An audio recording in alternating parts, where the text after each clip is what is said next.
Meu caro Edu Pinheiro, meus amigos da Bandeirantes, no jogo de hoje, infelizmente, não deu nada certo pro Guarani, né?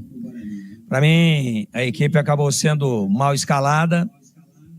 Tentou o Marcelo, é ele que viu os treinamentos, a gente tem que entender, né?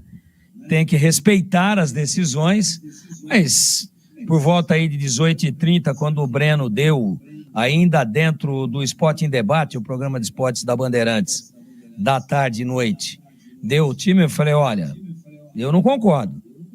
Torço muito para que dê certo, pode dar certo, mas eu não concordo. Com o Luiz Miguel fazendo um falso ala, jogando mais de ponta, mas na prática não sendo nem ala nem ponta, sem produzir nada. Com 3 zagueiros contra a equipe que até então era a lanterna da competição. Lanterna, o Anápolis. Então ele vem com Alan Santos, vem com Alisson e vem com Rafael. Aí o Alisson mais pelo lado esquerdo empurra o Emerson para fazer a segunda linha, algo que fora aquele jogo contra o Retrô, não vem dando certo. Não vem, porque o jogador fica lá na frente, recebe a bola de costas. O Emerson é um cara que gosta de arrancar no vigor físico de trás com a bola dominada. Então, Emerson, uma espécie de ponta esquerda, não funcionou. O Luiz Miguel, uma espécie de ponta direita barra ala, não funcionou. Aí vem com a estreia do Cadi, que foi muito mal.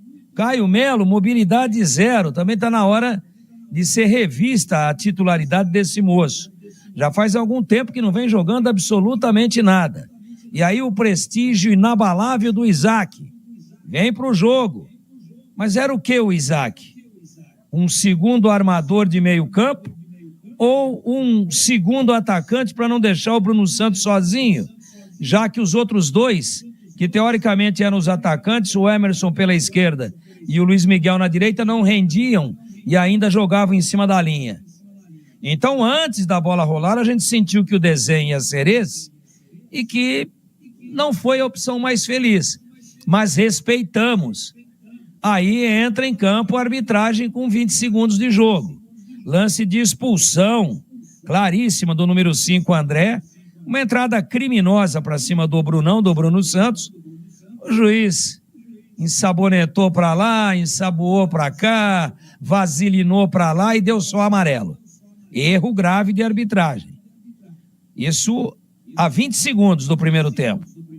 A 10 minutos, ele deu a 8, demorou 2 minutos para bater, deu um pênalti que não existiu. Então, além do Guarani não ter jogado bem, a arbitragem em 20 minutos acabou com o Guarani. Em 10, para ser preciso. Porque o Anápolis teria jogado o jogo todo com um jogador a menos se ele tivesse aplicado a regra. Contemporizou, foi complacente. Aí deu um pênalti inexistente. O jogador do Guarani se joga no carrinho para tentar acertar a bola, está com o braço no chão, a bola bate no braço de apoio. Não é pênalti, existe um protocolo de recomendação. Ele deu o pênalti. Aí o pênalti é batido, o Andrei pega e no rebote entra o André e faz o gol. Aliás, o Cadu, esse foi o primeiro gol, a 10 minutos. Faz o gol de cabeça, dá um peixinho. Mas ele invadiu a área antes da batida, lance irregular. Então, 3 erros gravíssimos da arbitragem que aniquilaram o Guarani logo no início da partida. Isso não é justificativa para a derrota. O Guarani jogou muito mal, desorganizado, mal escalado de início. As mexidas esperadas e coerentes não surtiram efeito e o Guarani não conseguiu reagir. Então não dá para contestar a vitória do Anápolis, que foi melhor. Agora, não dá também para deixar de registrar que o Guarani foi garfado em 3 lances capitais, pelo menos na minha avaliação, meu queridíssimo Edu Pinheiro.